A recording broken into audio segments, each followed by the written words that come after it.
एक समय था जब एक छोटा सा डिवाइस मोबाइल मार्केट का 50% से ज्यादा का शेयर होल्ड करके बैठा था। 90s के समय नोकिया दुनिया के हर कोने में धूम मचा रहा था। हर एक के हाथ में ये फोन, हर एक की जुबान पर इसका नाम।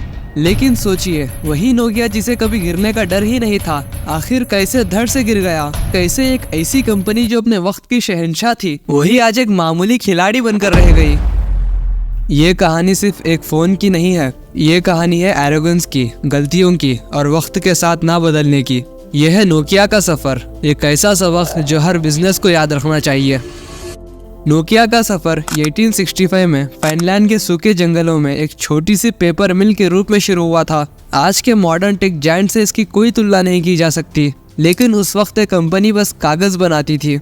नोकिया ने सिर्फ कागज से अपने सफर की शुरुआत की, लेकिन उसने अपने सपनों को कभी छोटा नहीं समझा। आने वाले दिनों में नोकिया ने अपने कदम सिर्फ पेपर इंडस्ट्री तक ही सीमित नहीं रखे, बल्कि नए नए सेक्टर्स में अपनी पहचान बनाई। रबर और केबल से लेकर इलेक्ट्रॉनिक्स तक नोकिया ने अपने सफर में कई नए मोड़ देखे। 1980 में नोकिया ने एक ऐसी फील्ड में कदम रखा जो इसके आने वाले फ्यूचर को एक नई दिशा देने वाला था, टेलीकम्युनिकेशंस। और 1990 तक आते आते नोकिया ने अपनी पहचान दुनिया भर में बना ली थी। GSM टेक्नोलॉजी का आविष्कार मोबाइल कम्युनिकेशन का एक नया एरा लेकर आया, एंड इसमें नोकिया ने सबसे पहले एंट्री की।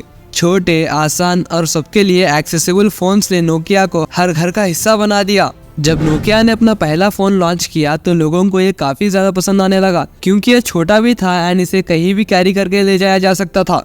नोकिया का सक्सेस उनकी इनोवेशंस और कस्टमर्स नीड को समझने की ताकत में था। उन्होंने सबसे पहले ये समझा कि मोबाइल कम्युनिकेशन कितना ज्यादा इम्पोर्टेंट हो सकता है।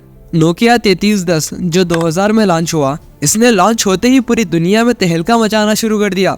यह फोन न सिर्फ मजबूत था, बल्कि इसकी बैटरी लाइफ भी लंबी थी, एंड स्नेक जैसे गेम्स ने इसे हर किसी का फेवरेट बना दिया। नो डाउट जब तुम बच्चे थे तब तुमने अपने पापा के फोन में स्नेक गेम तो खेला ही होगा। 20s के शुरुआती दिनों में नोकिया अपनी सफलता के पीक पर था।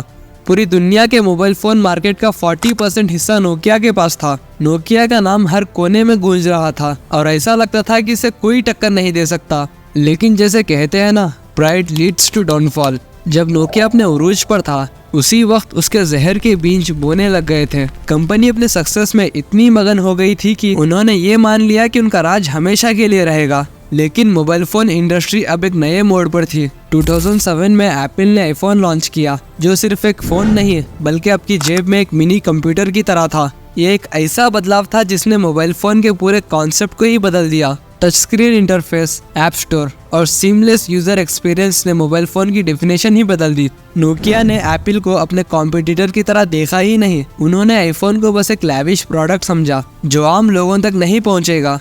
एंड ये उनकी पहली गलती थी। जब मार्केट बदल रहा था तब नोकिया अपनी पुरानी स्ट्रेटजीज पर ही चल रहा था और स्मार्टफोन्स के रेवोल्यूशन को अपनाने में देर कर दी। रियलिटी ये थी कि नोकिया में अंदर ही अंदर एक प्रॉपर विजन की कमी थी, एंड मैनेजमेंट के बीच तनाव और असहमति भी चल रही थी। नोकिया को अपने प्रोडक्ट पर इतना घमंड था कि उन्होंने समय के साथ बदलना जरूरी ही नहीं समझा। जब तक नोकिया को अपनी गलती का एहसास होता, तब तक बहुत देर हो चुकी थी। 20s के आखिरी दिनों तक नोकिया का मार्केट शेयर धीरे धीरे गिरने लगा। कंपनी अब भी लाखों यूनिट्स बेच रही थी, लेकिन दुनिया स्मार्टफोन्स की तरफ बढ़ रही थी।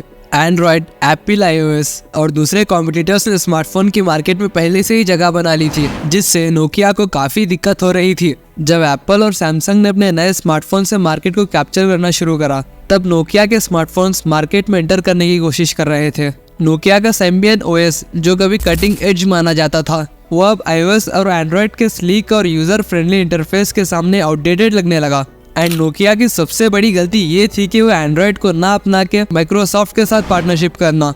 2011 में नोकिया ने माइक्रोसॉफ्ट के साथ पार्टनरशिप करके विंडोज फोन लॉन्च किया, लेकिन लोग iOS और एंड्रॉयड के साथ अच्छे से कंफर्टेबल हो चुके थे, जिससे अचानक से वो नोकिया पर शिफ्ट करना उनके लिए काफी ज्यादा मुश्किल था। नोकिया ने अपने हार्डवेयर और माइक्रोसॉफ्ट के सॉफ्टवेयर के साथ एक नए फ्यूचर की उम्मीद करी थी, लेकिन उनकी ये सोच बिल्कुल भी गलत थी। विंडोज फोन एक एम्बिशियस प्रोजेक्ट था, लेकिन ये आते आते बहुत देर हो चुकी थी। इतनी के कस्टमर्स अब नए और अनजान प्लेटफॉर्म्स पर स्विच करने से हिचकिचा रहे थे। लूमिया सीरीज, जो कि माइक्रोसॉफ्ट और नोकिया के पार्टनरशिप का एक हिस्सा था, वो अपनी जगह बनाने में सफल रहा। कंज्यूमर्स अपने पुराने इकोसिस्टम में इन्वेस्टेड थे और नोकिया का ब्रांड अपनी चमक खो चुका था। 2013 तक नोकिया के मोबाइल फोन डिवीजन की हालत बहुत खराब हो चुकी थी। 2014 में माइक्रोसॉफ्ट ने नोकिया के मोबाइल फ़ोन बिजनेस को $7.2 बिलियन में खरीद लिया, लेकिन ये भी नोकिया को बचा नहीं सका। एक समय का महान नोकिया अब अपनी असली पहचान खो चुका था। आज नोकिया अपना ध्यान मोबाइल फ़ोन से हटाकर नेटवर्क इंफ्रास्ट्रक्चर्स और टेलीकम्युनिकेशन टेक्नोलॉजी पर लगा दिया है। उन्होंने अपने लिए एक नई जगह बना ली है, लेकिन उनके गिरावट से जो सीख मिलती है वो हमेशा याद रखनी चाहिए। नोकिया का डाउनफॉल हर कंपनी के लिए एक सबक है। सफलता घमंड को जन्म देती है, और अगर आप बदलाव के साथ नहीं बदलते तो इसका नतीजा बर्बादी ही होता है। नोकिया एक समय इनोवेशंस और एक्सेलेंस का प्रतीक था, लेकिन अगर आप समय के साथ कदम नहीं मिलाते तो आपका गिरना तय है। टेक्नोलॉजी की दुनिया में कुछ भी सतह नहीं होता। नोकिया का डाउनफॉल हमें ये याद दिलाता है कि सफलता के साथ साथ बदलाव और नए आविष्कारों को अपनाना भी ज़रूरी है। अगर आपको ये वीडियो पसंद आई है तो मैं आपको रिकमेंड करूँगा कि नेक्स्ट आप मेरी ये वीडियो देखें।